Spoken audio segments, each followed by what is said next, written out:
Manipuri lambi thonggi wafam asidi thoidokna hainingai leitrabani phattaba yaba makai phatre masigi matang asidi president rule haiba leite popular government haiba leite adum phattadana leire masi haiduna suksem semde haibadi nate adum semjin sajinbagi thabaksing matamgi oina tawi tawbudabu karamba khusemda sembano haibadu khangde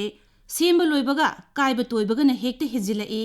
asiguma mawong asidadi mapaldagi lakpa khangde Manipur masagi khangde contractor sing asi thabak suba heitabra mapandagi lakpa yauna engineer sing thabak heitabra hain hangba yaurakle handaki kang nangnaba koila thakiba lambi phawba kang loibaga kaiba horoklabani na wahang sing asi hangba yarakpani atopa wahang amasu hangnadaba nate lambi semba saba matamda quality maintain tawba haibadu leitabra natraga lambi semjillakpa amadi sajillakpa matamda yengsingadaba authority na amata yengsindraba haibasi yamna kanna hangnarakliba hangba yaba wahangni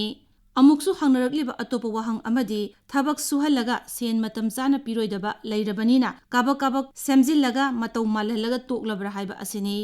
hangnarakliba wahang mayamasi paukum mari leinab authority na pirakani haibadi thajade adubu paukum pidrabasu tawriba aranba thongsing asina miyamda hainingai leitena nungaitaba phibamsing mayukna haliba asigi matangdadi authority oiriba singna khanthaba chumi Imphal gi airport taba lambi matek more taba lambi gi saruk khara amadi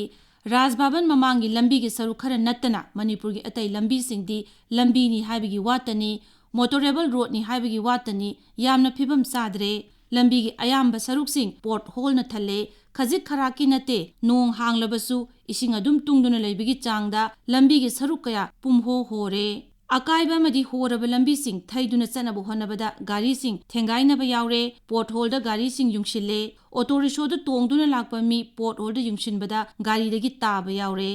nongma haujikti chief minister phamdagi resign tawkraba N Birena chief minister oiringai mamangi sahida Manipur gi lambi sing ka hena phatre haiba yajaba mawongda mahakna tongliba gari da aduk yamna nungaitrabadi ataidi kari oiramgadagi haiba khangi haiki nongju thaloibaga lambi pumramak semlagani hainasu matamaduda phongdokhi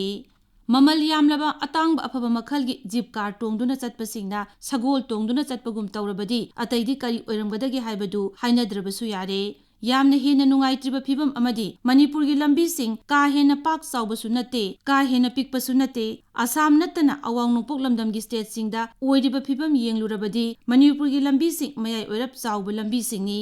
adubu lambi semlapu matamdadi pakliba saruk adu thungna koila thabadi mafam kharada natana ataidadi yaude lambi gi matai singdi koila thadana hundoktuna thambana lambi sing asidi koila thaba lambi oirabasu uful ngakta ngaire masida mating pangsilibana labuktagida natana leibak ngakta ngaiba mafam singdadi lakpa gari singi tayar da paglakpa leibak sing koila thaba lambi gi mathakta tahubadagi nong chuba matamdana leikhom leinangna thalaga nong tadaba matamdana laina tina lakpa yaba changda uful hoduna lambi da chatpasingda natana lambi mapanda leibasingdasu laina tina paglakpa yabagi phibamda leire Manipur gi lambi gi phibam sing asi oirakpada mateng pangsinba mayamsu leitaba nate lambi semba loiduna phajana koila tharabadi atai department sing amadi agency singna tawkhairaga pipe phumba amadi cable wire phumba gi thabak heta lokhalai haibagi wadi department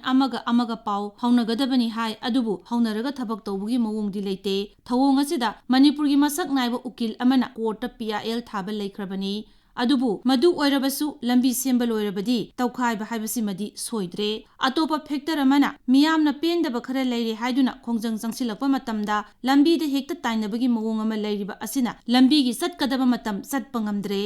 sembada ngairiba lambi mayaida mai tharabanina adum kaire masina miyamna lambi phattanaba honabagi thawongni lambi ama kaiba horokpa matamda hekta semjin hobagi chanabi Manipurda leitabadawna tawi matam chana semjil haurabadi matam sangna chatkadaba lambi semjindabana sahi ondre masi yamna toinu thokpa thawongni sen ichang changdana semjin haurabadi masam sangna su chatkadabadu miyamna phanakanna laujarabasu suksem semjindabana semba kuikhidriba lambi sahi olakpada semkhiba lambi malaktaba yaure kongkut amadi leikhom leinangna thalaba lambi oiduna lambi mayaida law lingba yaba phawba yaure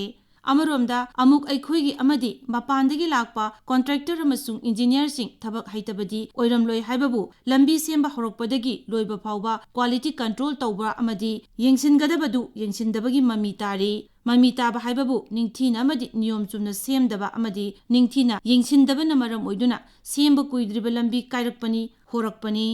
ꯑꯃꯅ ꯑꯃꯗ ꯑꯃꯨꯛ ꯆꯩ, ꯑꯃꯅ ꯑꯃꯗ ꯑꯃꯨꯛ ꯇꯥꯏꯁꯤꯟꯗꯨꯅ ꯂꯩꯕꯅꯗꯤ ꯂꯝꯕꯤ ꯐꯒꯠꯂꯛꯄꯗꯤ ꯂꯩꯔꯣꯏ꯫ ꯂꯥꯏꯔꯈ꯭ꯔꯕ state ꯑꯁꯤꯒꯤ ꯂꯝꯕꯤꯁꯤꯡ ꯁꯦꯝꯕ ꯁꯥꯕ ꯃꯇꯝꯗ ꯅꯤꯡꯊꯤꯅ ꯁꯦꯝꯕꯒ ꯂꯣꯏꯅꯅ ꯃꯤꯌꯥꯝꯅꯁꯨ ꯑꯩꯈꯣꯏꯒꯤ ꯂꯟ ꯊꯨꯝꯅꯤ ꯈꯪꯅ ꯂꯝꯕꯤꯁꯤꯡ ꯃꯥꯡꯍꯟ ꯇꯥꯛꯍꯟꯗꯅꯕ ꯍꯣꯠꯅꯕ ꯇꯥꯏ꯫